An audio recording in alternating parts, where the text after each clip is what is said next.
શક્તિ મંત્રી સી.આર. પટેલ સુરતમાં છે। સી.આર. પટેલે દુકાને જઈને સ્વદેશી આર્ટિકલ લગાવ્યા છે। ગર્વથી કહો આ સ્વદેશી છે। સી.આર. પટેલ સાથે ધારાસભ્ય પણ જોડાયા। સૌને સ્વદેશી અપનાવવા માટે હાકલ કરી। સી.આર. પટેલે પ્રધાનમંત્રી મોદીની સ્વદેશી મુહિમને પણ વેગ આપ્યો હતો।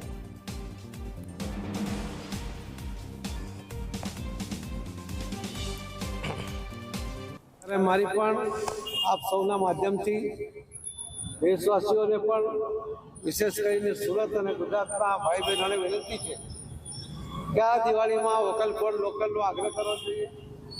માનનીય પ્રધાનમંત્રી મોદી સાહેબનો જે આગ્રહ છે કે સ્વદેશી અપનાવો, આપણા દેશ ઉપર કોઈ દબાણ લાવીને આપણને નમાવવાનો પ્રયત્ન ના કરી શકે એટલી તો એકજૂટતા આપણામાં હોવી જોઈએ।